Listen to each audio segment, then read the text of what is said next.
A translation of the well-known bhajan Vaishnava Janatu, originally composed in Gujarati, and it became a favorite of Mahatma Gandhi as it reflected his own life values of non-violence, humanity, and service to others. This song inspires millions with its profound message of humanity, kindness, and universal brotherhood. Please join me in welcoming our choir.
Thank you for the beautiful presentation. Now it's my pleasure to welcome you to the valedictory ceremony of AICS Annual Conference 2024. We have witnessed incredible sessions, inspiring discussions, and enriching exchange of ideas on our central theme, Elevate Humanity. Today, as we gather to conclude this program, we not only celebrate the knowledge shared, but also the connections we have built and the renewed commitments we carry forward.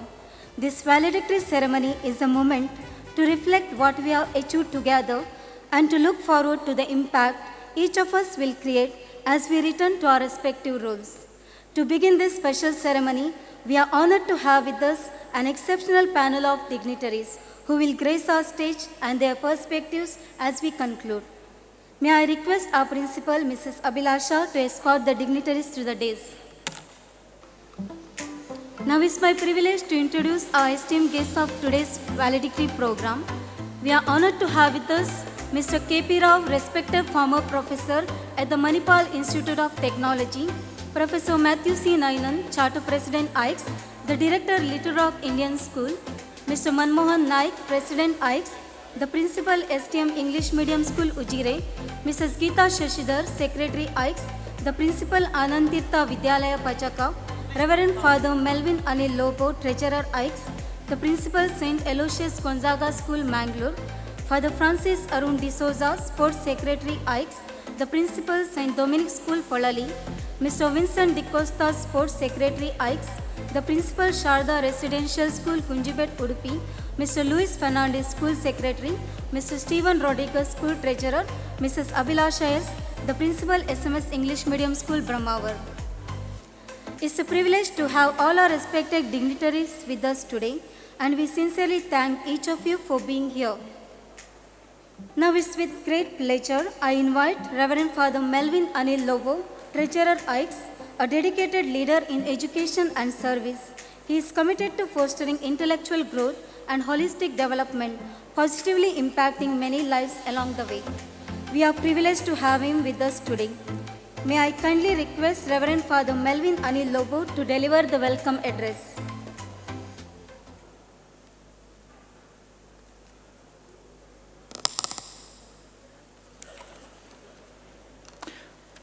Eminent dignitaries on the dais, Mr. K.P.RAO, retired Professor, MIT Manipal, Professor Matthew Nainan, Director, Little Rock School, and Charter President, AICS, all the other dignitaries on the dais, ladies and gentlemen, good evening to all of you. It's my privilege to welcome you all, especially our esteemed guests and all of you for this valedictory program.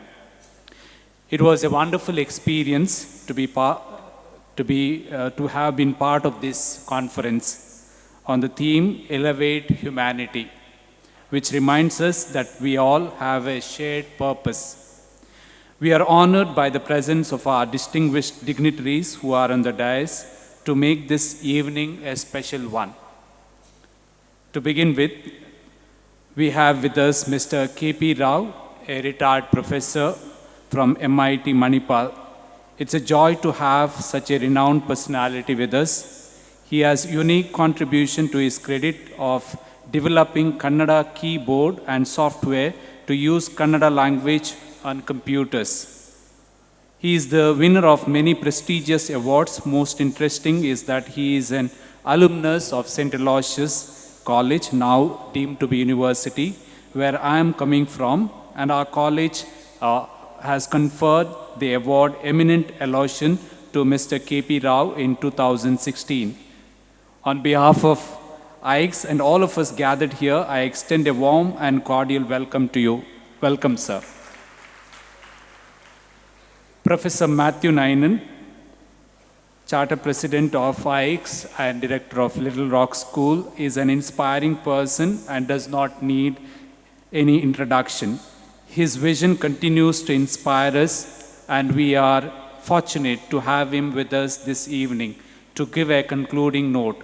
It is my privilege to extend a genial welcome to Professor Matthew C. Nainan. Welcome, sir. I would like to welcome all our AICS office bearers to this valedictory program. AICS President, Mr. Manmohan, sir. AICS Secretary, Dr. Geeta Shashidhar. AICS Sports Secretary of Dakshina Kannada, Father Arun D'Souza, and Sports Secretary of Udupi District, Mr. Vincent D'Costa. A cordial welcome to all of you. A heartfelt welcome to the host principal, Ms. Abhilasha. Secretary of SMS, Mr. Luis Fernandez, Treasurer of SMS, Mr. Stephen Rodriguez. Your presence truly enhances our joy. I extend a special welcome to all our AICS principals and all the teachers who are present here from different schools. Thank you for your engagement and insights that have enriched our gathering. May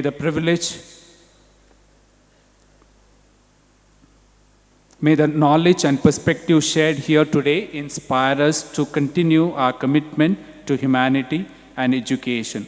Let us make this valedictory session as impactful as the day has been. Once again, a warm welcome to each of you, and thank you for being part of this meaningful journey. Thank you. Thank you, Father, for your heartfelt welcome address. Now I would like to invite our school treasurer, Mr. Stephen Rodriguez, whose significant contributions have greatly supported the growth of our school. May I request you, sir, to extend a floral welcome to all the dignitaries.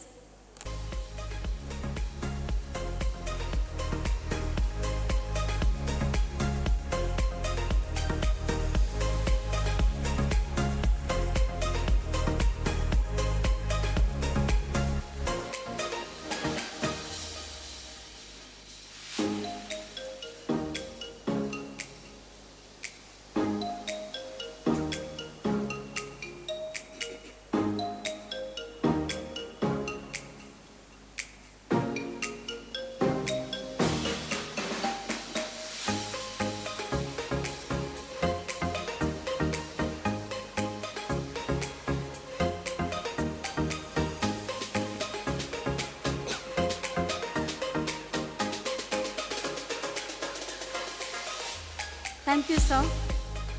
I now kindly request Reverend Father Melvin Ali Lobo, Treasurer AICS, to present a floral welcome to our school treasurer, Mr. Stephen Rodriguez.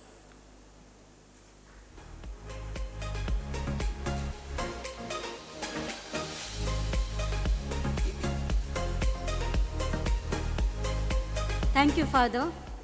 Now it's my privilege to introduce today's guest speaker, Mr. Kinnikamla Padmanabha Rao, fondly known as K.P.RAO, is a pioneering computer scientist and a retired professor who has made significant contributions to the development of Kannada computing.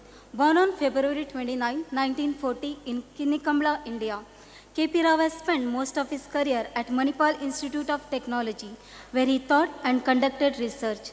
K.P.RAO's most notable achievement is the creation of Kannada keyboard and software, which enabled the use of Kannada language on computers. This innovation paved the way for the expansion of other Indian language in software, making technology more accessible to a broader audience. Throughout his career, K.P.RAO has received numerous awards and recognition for his contributions to computer science and language development.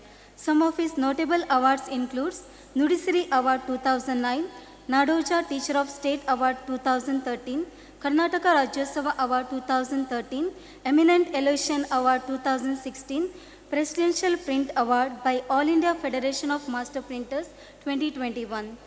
K.P.RAO's work on Kannada computing has had a lasting impact on the field, and his legacy continues to inspire future generation of computer scientists and language technologies. With deep respect, I now invite Mr. K.P.RAO to deliver the valedictory address.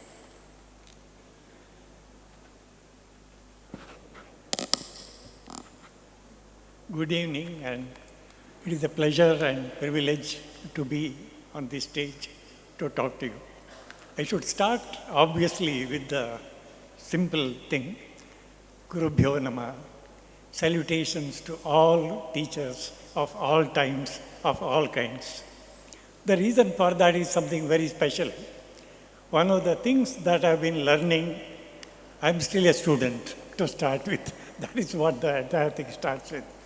I'm not a teacher, I'm a retired teacher, but even as a teacher, I was very much a student. Even now, I complete a course of open courseware that is available throughout the world in the internet, 1 in 2 months, on all mad subjects, anything that I can lay my hands on, especially the history of education and the way language has developed and language has helped in communication and hence education is the thing that I've been working on. The culmination of all this happens with the Nobel Prize of this time. If you just look at it, 5 of the Nobel Prizes of this year, 2 of physics and 3 of chemistry have gone to artificial intelligence, very directly or indirectly. Artificial intelligence has 3 particular varieties that are built in. The one that is most popular is the language-based one. We call it as the large language models as the basis of education. Very surprisingly, or not surprisingly, it is not the word artificial intelligence was invented something like 1955 in St. Aloysius College. When I was reading the books of Aloysius College, one of the Science Digest was the smallest of the magazines that was available that time. There was a report on one of the things that had happened earlier. In the US, they held a meeting as to how to use machines. And the thought of the world, artificial intelligence, to say that the machines will be intelligent and possibly do their own jobs. Just for your information, I was going all the way from Kaikamba to Mangalore by bus every day. I had to make my education self-paying by selling milk and all that. That is a different story. But one of the important things was that all through that 40 minutes or so, the buses used to take from my home or my hometown to Mangalore, I used to start dreaming about things. I was sitting on a machine and wondering, what can this machine do in the future? How can this machine be intelligent? Will it just listen to me to say that, go to Mangalore, and the bus will start and take in a convenient road to Mangalore?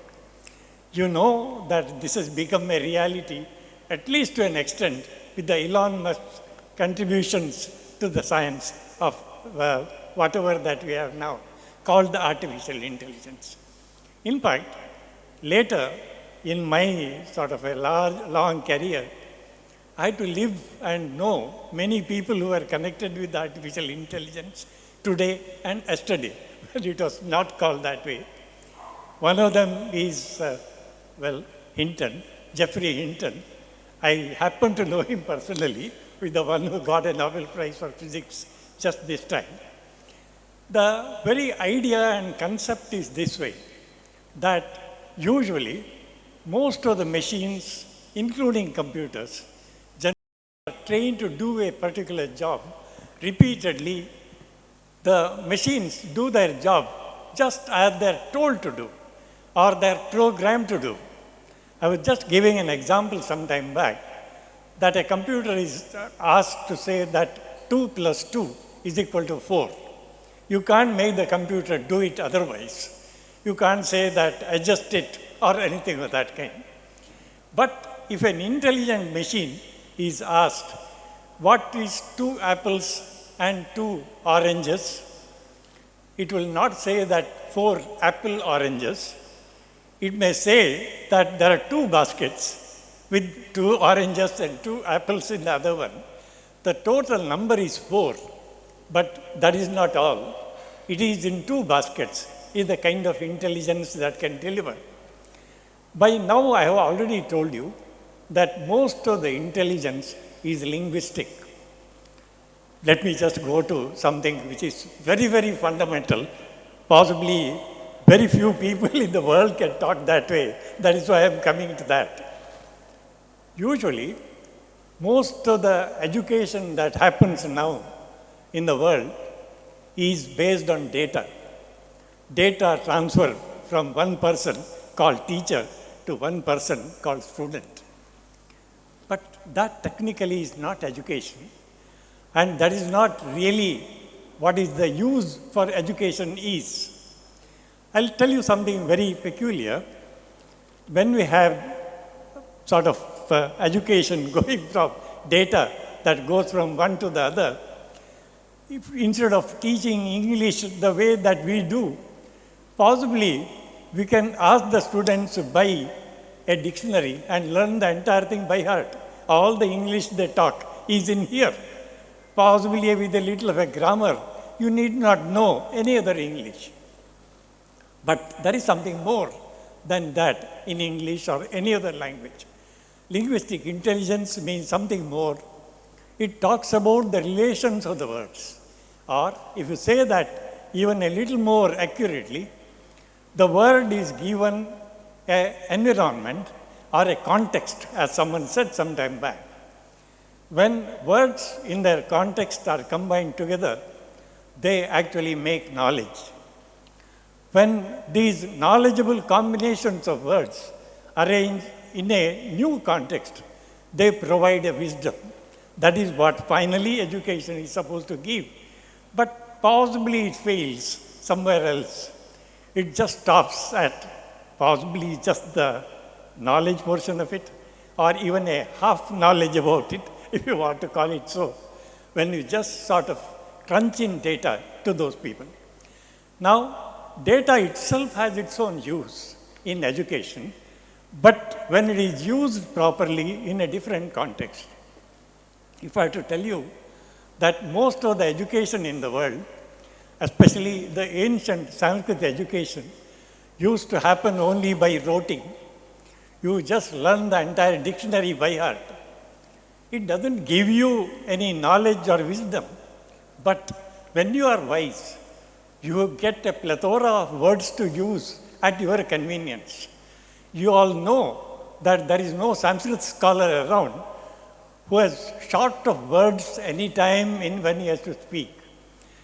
that context, that word in any form, typically now going as a knowledge, is available when a simple data of a word used in the right context by the right person. That context is provided by the person. That is what that entire thing is about. Now let me just come to something which is even more complex and different from this. Where does the wisdom of the world or knowledge of the world lie? In what form does it lie? Everyone knows that it is available in words, language, or literature, or at the creation of some of the poets or some scientists, but all again converted into words. Very rarely in terms of artifacts, even more rarely as artworks or things of that kind. But if we just consider that all these various forms of objects that are available can be described in terms of a language, you can say that each of them is a language by itself. To give a very bad example, which I usually do, if you have A plus B is equal to A plus B, everyone knows. Algebraically, it is very correct. Doesn't distinguish whether A is positive, B is positive or negative. We know only plus. You have to add the two together. If I take a stick of length A, possibly add a line next to it, which is equal to B, then you have got A plus B visually. But you see here, the B, if it is negative, we don't know how it would fit it, we do not know. Possibly it may virtually subtracted from that kind of a thing. To say negative itself, in a sense, is very, very abstract. You cannot have minus 20 rupees in your pocket. It may be anywhere, in a bank or anyone else's pocket or otherwise. But minus itself is an abstract phenomena. The computers or algebra understands it and uses it very, very effectively. But geometry or any other visual language cannot use it that accurately. In fact, it is much more clear if I have to say that A plus B multiplied by A minus B becomes A squared minus B squared. There are many ways of looking at A squared minus B squared. You can have a square, B square, that area can be placed anywhere within that A squared area. Whatever that is not B squared is A squared minus B squared within that. It doesn't restrict you to have a sort of a square only. It can be a circle with an area equal to B squared. It can be a triangle or a pyramid with that area. Whatever shape, it doesn't matter. That kind of a liberty or choice or selection is available when you transform one kind of an algebraic information into a geometric information. Artificial intelligence does exactly that. A word that you put into that, it can transform virtually into any shape and work with those transformations so amazingly that very soon all the teachers and all the learning will shift to artificial intelligence. We have no doubt. It has to come up to date. It has to sort of improve upon, but it has to come that way. To tell you another part of the story, I have to say about Claude Shannon, who actually is supposed to be a father of all the kinds of sciences that we have got today. Once upon a time, he did a work back in Massachusetts Institute, those days. He thought that he will take, it is a thought experiment, it is not a physical experiment, thought experiment borrowed from Wittgenstein, incidentally. He will pick up any book, think of a word, and in that book he will look for that particular word. Let us call it THED, that's nothing more. Now he finds what is the word next to it. It can't be is, it can't be was, it can't be or. So anything that follows the THE either has to be a noun or whatever it is, but it has to have a pre-decided relation with the earlier the word the. In fact, if you just include or sort of increase this possibility to a little more. Wait for 8 such words, which will be sort of selectively or randomly selected as they occur in the knowledge banks or wisdom banks, that is, books that are available. No word will be created or it will not be meaningless. It is something with that knowledge that you select. Well, will such a word, which a sentence with 8 words, will it be meaningless? Will it be idiotic? Will it be nonsensical? Or will it have sense? The answer is it is going to have sense, and that is why what we call that as the linguistic intelligence that is there. All the sentences that we build with artificial intelligence are built with a linguistic intelligence with a lot of statistical probabilities or alternatives available to those words in those particular contexts, as I said. And the kind of answers that you get, the kind of results that you get are amazing and sometimes very, very creative, much, much more creative than possibly what human beings could be. I'll give you a few examples of that, possibly from some of the mad experiments that I do at my lab in Manipal. Not really my age, but I am not retired. That's why it is possible. I am still working on it. One of the things that I work on is something like this. In fact, it is one of the experiments that was done initially by my friend, Geoffrey Hinton, the Nobel laureate, the other day. He was being interviewed for a program in US. They asked a question, can the machines think? He said, yes, they can think. Will it be sensible? He said, yes, they will be sensible. Now, can we test it? They said, yes. They collected world's shortest story, which is assigned to, doesn't matter to whom, but it is just 6 words. For sale, baby shoes, never used, are the 6 English words. They were fed to a computer, artificially intelligent computer, and it was asked to create a 1 page of a story from that. You'll be surprised. It made a very, very sensible story. The interviewer was shocked and surprised. Oh, I am flabbergasted. Great, kind of a thing. Very unfortunately, when I was watching it in here, I could not see what was being shown. It was on the background, and on my tablet, it is very difficult to see what is actually goes on at that particular moment. Then I came home, tried the same experiment with my computer, asking what it is, the story that it is going to create. It created a very reasonable story of 1 page. Very surprising, beautiful. It had brought the story out. Then I said, it had an option, you can rework. Can you rework? It created another story, but it was totally different than the last one. That triggered me. I asked the computer, can you write a story now, like Tolstoy? It wrote a story, 1.5 pages of story, short story, based on the same 6 words. Then Dostoevsky is my friend. So I asked, can you write it as Dostoevsky, Kafka, and Camus? All the 6 stories so written were different from each other. The character names were different.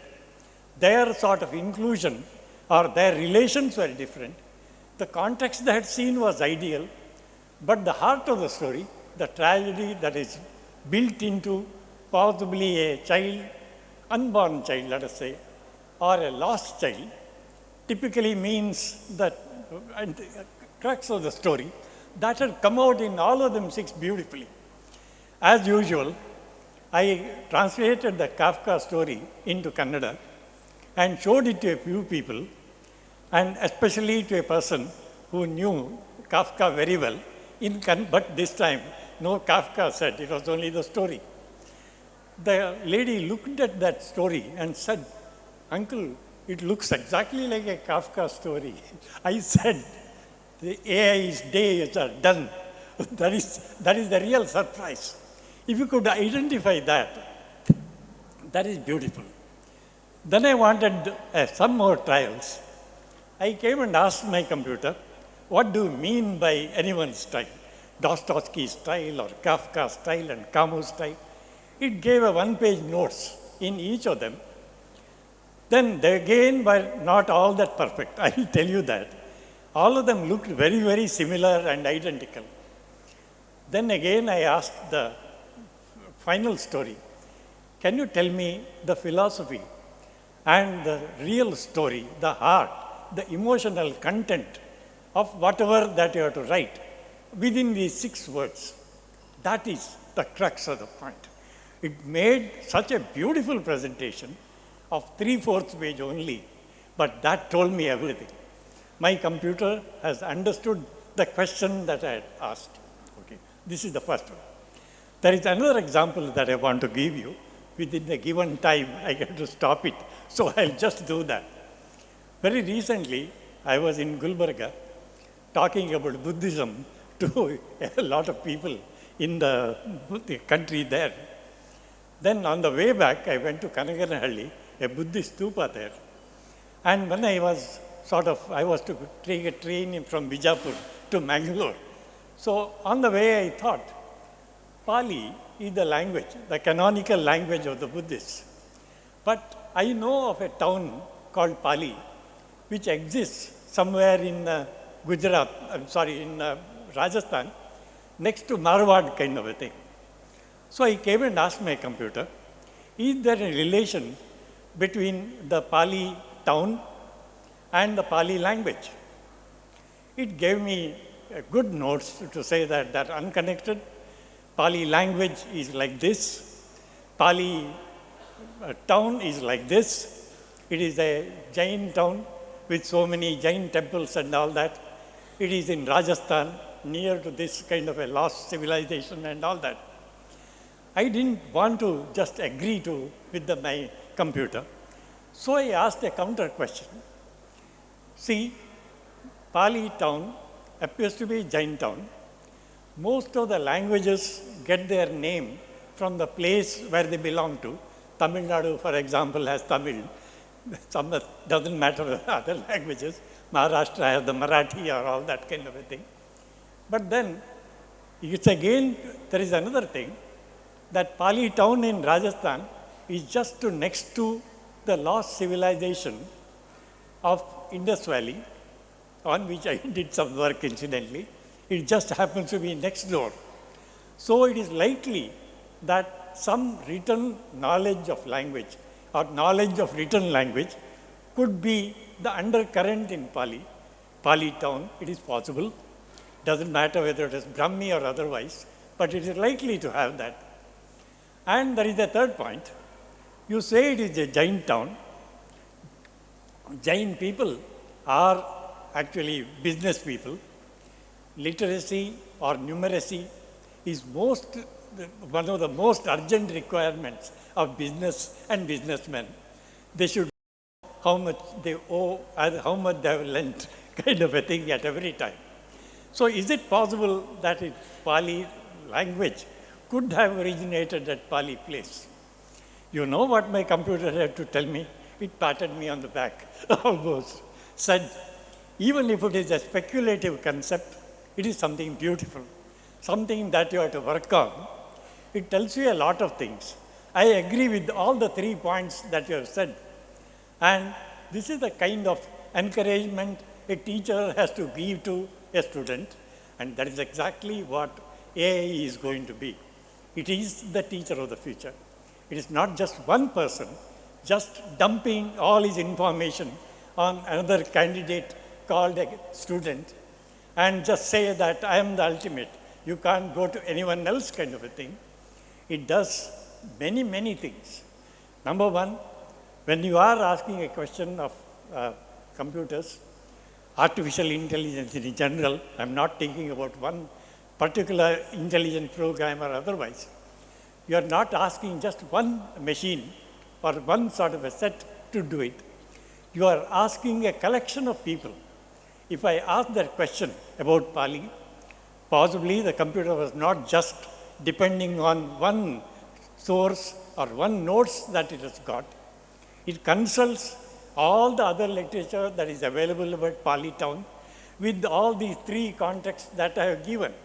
The businessman and the location and the nearness to Indus script, possibly some kind of a connection. Merge all those things and give me a proper answer. This is much better than sort of learning from a single teacher. About Mangalore, I've got some very bad experience with teachers. I should tell about 2 or 3 stories about teachers. Well, not in Aloysius College. That is something which I adore and love and respect anytime, anywhere. But then there is the other part of it. In a school in Mangalore, high school, where I studied for some time, not Aloysius College, for sure.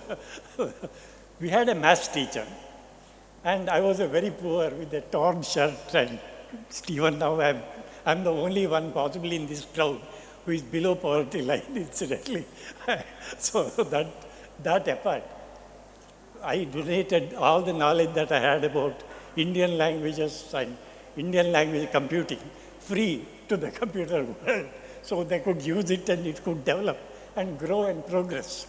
Incidentally, all the kind of questions and answers that I have in the computer also goes into the repertoire of knowledge there. It adds on to that. That is a different story.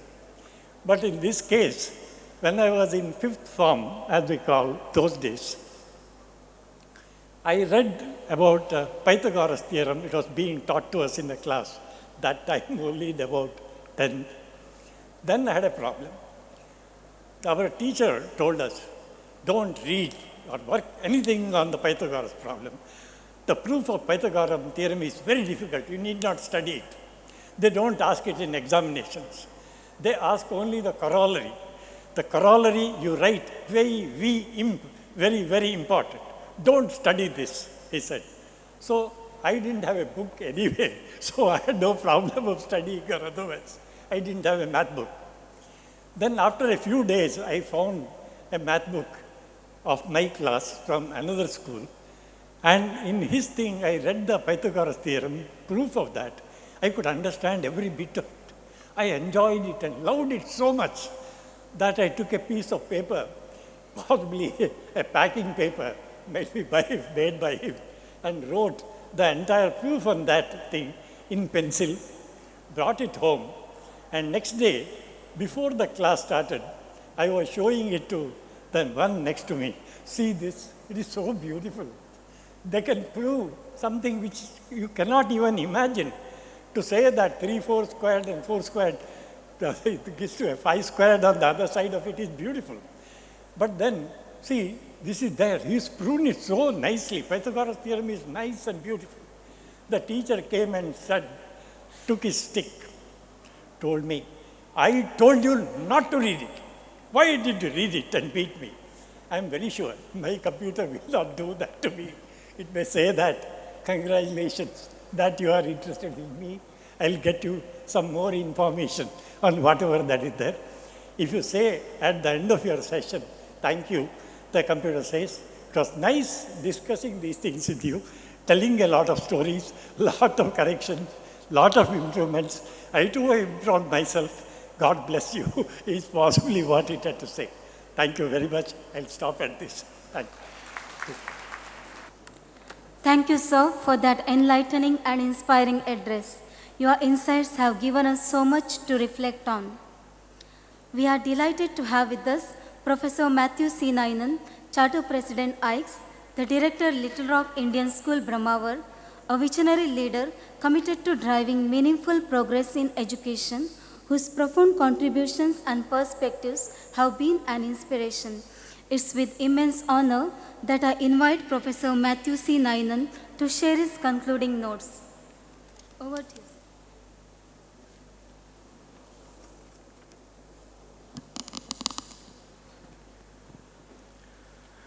Good evening to all of you. I know we are already at 5 o'clock, and I'm sure many of you are trying to pack up. So I wouldn't take too long, but I thought it's my duty to do a few things. One, we must compliment SMS English Medium School and the management of the school, principal and staff and the management of the school for this wonderful conference and the arrangements that they have so painstakingly done. I hope and I think they deserve a standing ovation.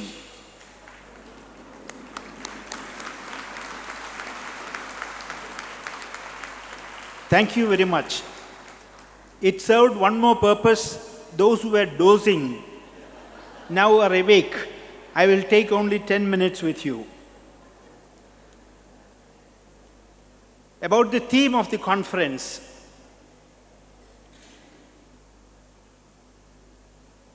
It's a majestic theme. It's a sublime theme. But the danger is, in all conferences it happens, you can either take it at the macro level or at the micro level. If you take this theme of the conference on humanity, how to humanize our schools, you can take a very dogmatic stand. You can speak in a very global manner, in a very abstract fashion. But I believe that we need to go into the micro level in our schools if we have to humanize our schools. If we think deeply, every one of us here will recognize that there are elements in our school which dehumanizes our children. We are supposed to humanize the children, give an education that will make them better human beings. But if we are honest enough, we must admit that there are so many dehumanizing influences pervading our schools. To start with, to be very honest and brutally honest, don't we have our biases? Teachers' bias, whatever kind of bias that a teacher might have, teacher's bias is a great curse. A teacher's bias could be for various reasons. It could be as basic as a child's appearance, a child's manners, a child's background. It could be the child's language, the child's religion, the child's culture, the child's appearance or dressing habit. It could be any of them. Do such things influence you? Is one question that we have got to ask ourselves. Even last week, there were reports of corporal punishments in schools. Corporal punishment meted out to small children. A child studying in kindergarten was unable to recite A, B, C, D properly, and the child was beaten black and blue. This was reported in the newspapers. As far back as 2000, year 2000, the Supreme Court has come out with a very decisive judgment saying that corporal punishment is absolutely unacceptable. In 2010, the Government of India, through the RTE, has outlawed corporal punishment. But in some form or the other, corporal punishment happens even today. And in spite of such assertions by the Supreme Court of India and the Government of India, there are courts sometimes which take up cases on this nature and say that the teacher has done it with good intentions. The teacher beating a child, a 4-year-old child, black and blue, with good intentions. Teachers can do atrocities with good intentions, and the court will stand by you. That is where we are. That is just an example of what happens. The point I want to make is, when we talk about humanizing education, humanizing our schools, we must get into the details. There is an idiom in English, the devil is in the details. The devil is in the details, which means it's often the simplest of things which carry profound meanings. So when you talk about a global theme, it remains abstruse and abstract until you get down to the brass tacks, until you get down to the reality, until you get down to the details. Let's get into the details so we understand what it is all about. We have our biases, we have our prejudices. Let us accept it. Can we as teachers be fair, unbiased in our judgments, in making decisions in relation to our children, with absolutely no concern about the child's background, language, culture, parental status, or whatever? Can we be absolutely fair, scrupulously fair? Or are we fanatic about things? There is fanaticism everywhere. As you know, fanaticism is some sort of obsession where you love or like something with a corresponding hatred towards another. The best example is language. The North Indians, if there are North Indians here, they should forgive me. By and large, North Indians think that Hindi is the only language acceptable in our country. The other day, it was reported in the newspaper, an MP from Kerala had written a representation to a central minister.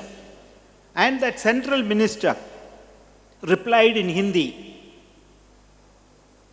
And then this MP wrote back in Malayalam. This is what is called the Tower of Babel. We in our country, we have more than 22 languages or so in the constitution. Then we have so many dialects and languages, more than 1,000. And if everybody insists that his language is supreme, his language is above everybody else's, then there will be absolute chaos. Who said that Hindi is the national language? It is never said so. People think that Hindi is the national language. No, it is never made the national language. I'm not talking about the superiority of any language. What I'm trying to tell you is fanaticism is wrong. Fanaticism is obsessive, excessive love for something, your language, your religion, or whatever, with a corresponding hatred towards another. Even nationalism is wrong that way. If you are a nationalist, it's okay. But if your nationalism is accompanied by hatred towards other countries, then that is fanaticism. We as teachers, we should teach our children how to be cosmopolitan, how to accept the whole world as one society, the whole world as humanity as one single thing, and break down differences. Education is all about that. Education is about humanizing ourselves, humanizing culture, humanizing education, and transferring that humanizing influence onto our children. Then only we would have served our purposes. Without bias, without prejudice, with humanity, with compassion and kindness, where corporal punishment, verbal assaults, unbiased, unfairness of any kind, everything of that kind, everything is ruled out. They have no place. So we need a school system, an ecosystem in our schools where there is absolute fairness and justice all around. And that practice should start with our teachers, because teachers decide the culture of an institution. And if this conference has to have an impact, I think we have to carry home this message that we as schools will be a humanizing influence on our children, where we practice humanity, where we do nothing by way of dehumanizing our schools and its ecosystem. And we do everything possible to make our schools shining examples of humanity, cosmopolitanism, internationalism, and an egalitarian culture. These are what are required in a modern society. Artificial intelligence may not help you here because it could do many things perhaps, as Professor Rao has mentioned now. But the humanizing part of education is in teachers. The heart of teaching is in the heart of teachers. Thank you very much. For your insightful concluding remarks. As Winston Churchill once said, success is not final, failure is not fatal. It is the courage to continue that counts. With that spirit in mind, I invite Dr. Geeta Shashidhar, Secretary ICE, whose support and guidance in strengthening our educational community are truly appreciated. May I request you, ma'am, to express our gratitude to all who contributed to the success of this event.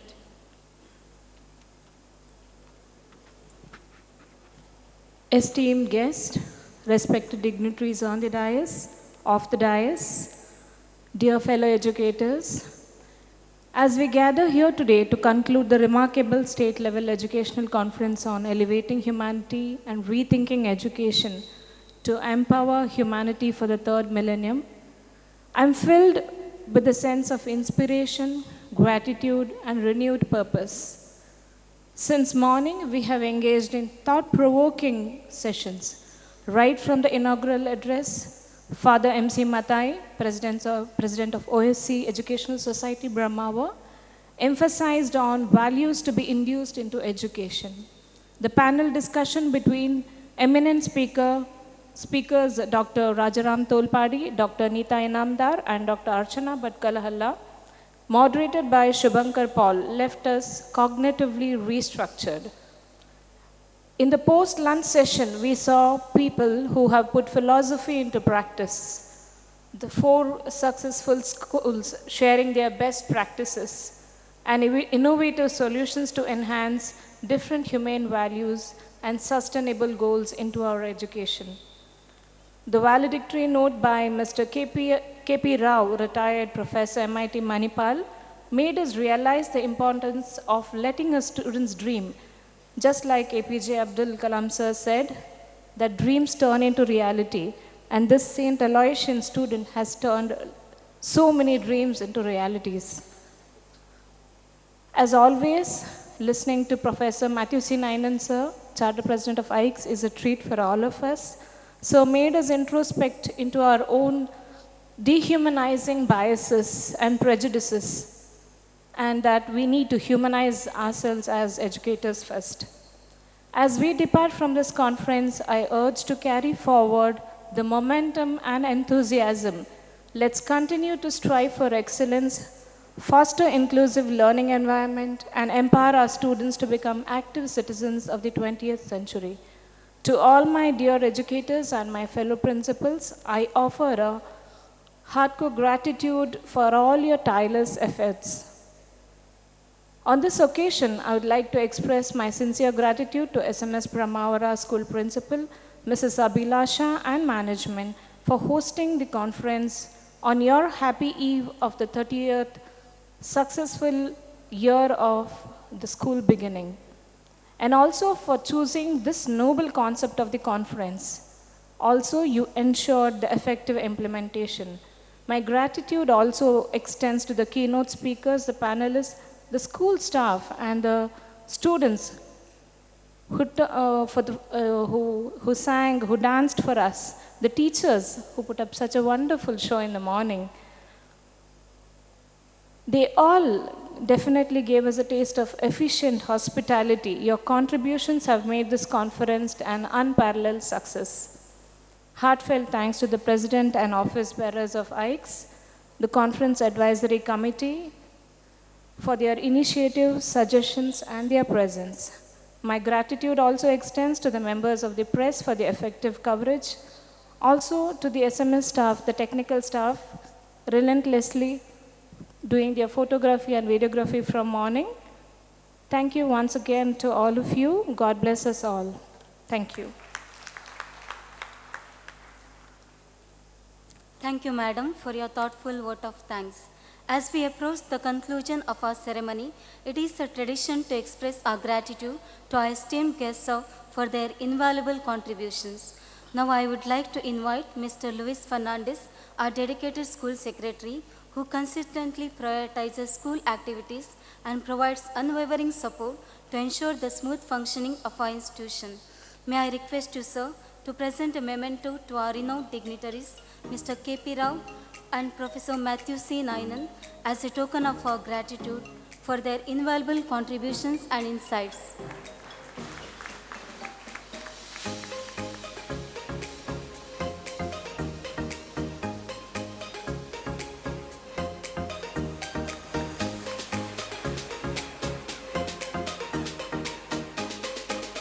Thank you, sir.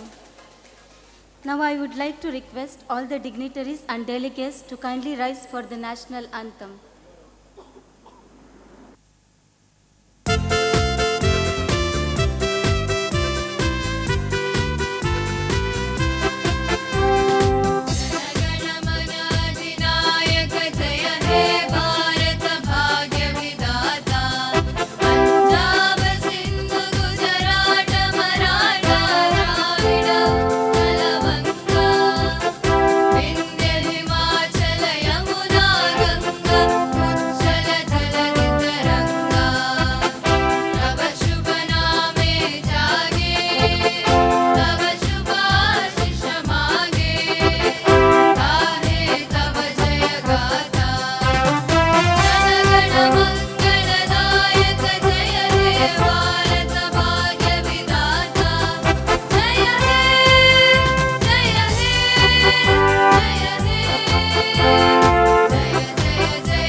Before we conclude, I would like to make a humble request to all the delegates to kindly fill in the feedback form provided. Your thoughts and suggestions are invaluable to us, so please take a moment to share your feedback and submit the form at the registration counter. Also, please remember to collect your participation certificate from the register counter on your way out. Thank you for your cooperation. I also request all the attendees to join us for a high tea which has been served at the counter. Thank you one and all.